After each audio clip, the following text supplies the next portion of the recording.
Assalamualaikum warahmatullahi wabarakatuh dan selamat pagi. Perkenalkan, nama saya Kamelina Lora Palipadang, NIM 2011-3005. Di sini saya akan menjelaskan tentang akuntansi transaksi ijarah dan ijarah mutahiyah bitamlik. Ada beberapa poin yang akan saya bahas. Langsung saja ke poin yang pertama, itu definisi ijarah dan ijarah mutahiyah bitamlik, di mana ijarah dan ijarah mutahiyah bitamlik ini atau IMBT merupakan akad transaksi sewa menyewa yang diperbolehkan oleh bank syariah, di mana akad ijarah merupakan akad yang memfasilitasi transaksi pemindahan hak guna atas suatu barang atau jasa dalam waktu tertentu melalui pembayaran sewa atau upah tanpa diikuti pemindahan kepemilikan barang. Terus akad ijarah mutahiyah bitamlik itu yaitu sebagai memfasilitasi transaksi ijarah tadi, yang pada akhir masa sewa penyewa diberi hak pilih untuk memiliki barang yang disewa dengan cara yang disepakati oleh kedua belah pihak. Terus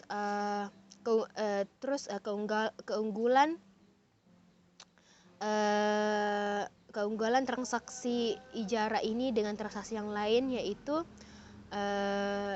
akad ijarah ini lebih fleksibel dalam hal objek transaksi, karena pada akad murabahah itu objek transaksi haruslah berupa barang, sedangkan pada akad ijarah ini objek transaksinya bisa berupa jasa seperti jasa kesehatan, pendidikan, ketenagakerjaan, pariwisata, dan lainnya yang tidak bertentangan dengan prinsip syariah. Selanjutnya yaitu poin selanjutnya itu ketentuan syar'i rukun transaksi dan pengawasan syariah transaksi ijarah dan transaksi IMBT. Ketentuan syar'i transaksi ijarah dan transaksi IMBT, di mana berdasarkan terminologi ijarah ini adalah memindahkan kepemilikan fasilitas dengan imbalan, di mana penyewa dalam sudut pandang Islam meliputi dua hal, yaitu pertama penyewa terhadap potensi atau sumber daya manusia, dan kedua yaitu penyewa terhadap suatu fasilitas.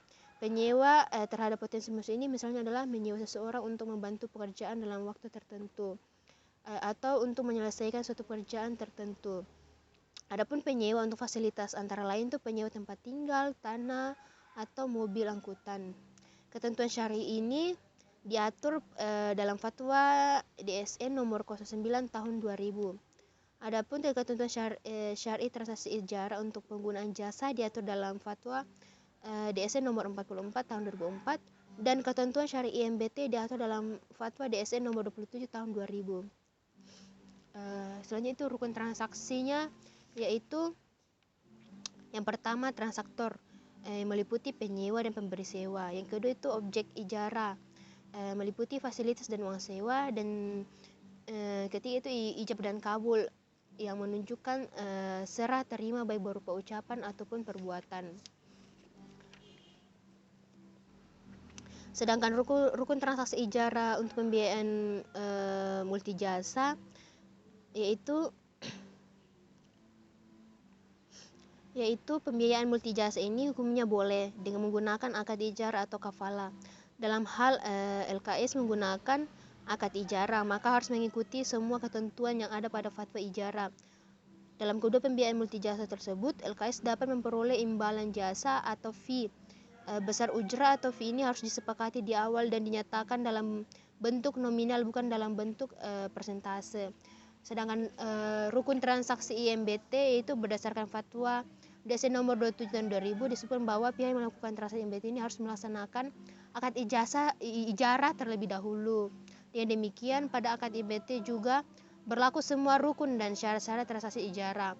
Adapun akad perjanjian IMBT ini harus disepakati ketika akad ijarah itu ditandatangani.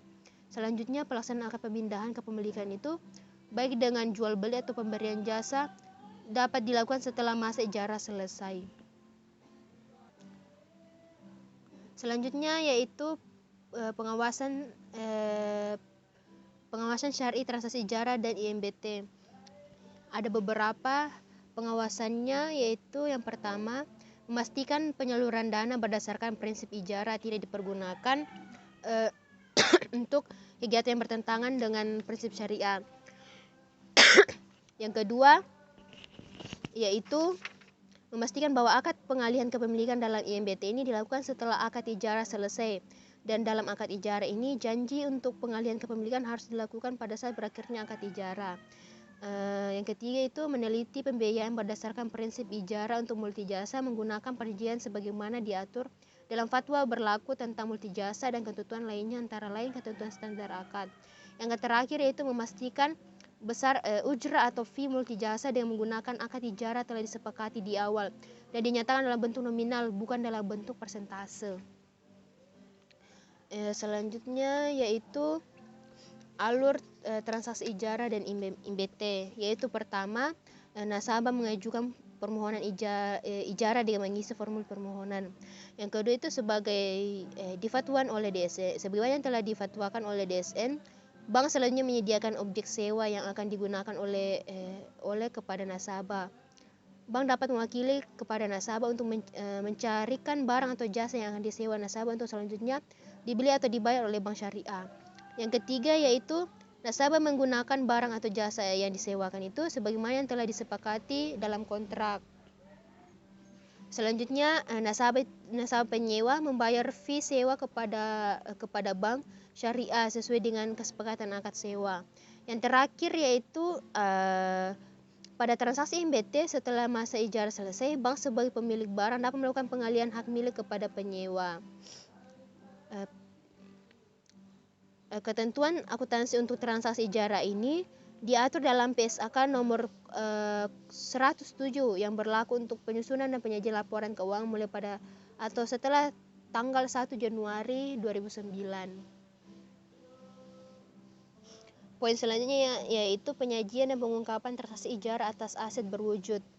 Penyajiannya yang pertama yaitu objek sewa yang diperoleh bank disajikan sebagai aset ijarah.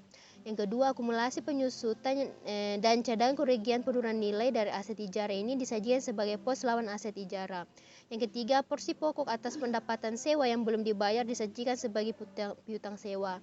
Yang keempat, porsi ujrah atau pendapatan sewa yang belum dibayar disajikan sebagai pendapatan sewa yang akan diterima yang merupakan bagian dari aset lainnya pada saat nasabah tergolong performing. Sedangkan apabila nasabah tergolong non-performing, maka pendapatan sewa yang akan diterima disajikan pada rekening administratif. Yang kelima, cadangan kerugian penurunan nilai ini atas piutang sewa disajikan sebagai pos lawan piutang ijarah. Yang terakhir yaitu beban penyusutan aset ijarah ini disajikan sebagai pengurang pendapatan ijarah pada laporan keuangan. Pengungkapannya yaitu yang pertama, sumber dana yang digunakan dalam pembiayaan ijarah ini. Yang kedua, jumlah piutang cicilan ijarah yang akan jatuh tempo hingga 2 tahun terakhir. Yang ketiga, jumlah objek sewa berdasarkan jenis transaksi, jenis aset, dan akumulasi penyusutan serta cadangan kerugian penurunan nilai jika ada apabila bank sebagai pemilik objek sewa. Yang terakhir itu komitmen yang berhubungan dengan perjanjian ijarah mutahiyah bitamlik yang berlaku efektif pada periode laporan keuangan berikutnya. Poin selanjutnya yaitu penyajian dan pengungkapan transaksi ijarah atas jasa. Penyajiannya yaitu yang pertama, perolehan atas jasa disajikan sebagai bagian aset ijarah dan disajikan terpisah dari aset ijarah lain. Yang kedua, amortisasi atas perolehan aset ijarah ini disajikan sebagai pos lawan dari aset ijarah. Yang ketiga, porsi pokok atas pendapatan sewa multijasa yang belum dibayar disajikan sebagai piutang sewa. Yang keempat, porsi ujrah atas pendapatan sewa multijasa yang belum dibayar disajikan sebagai pendapatan sewa multijasa yang akan diterima yang merupakan bagian dari aset lainnya pada nasabah tergolong performing.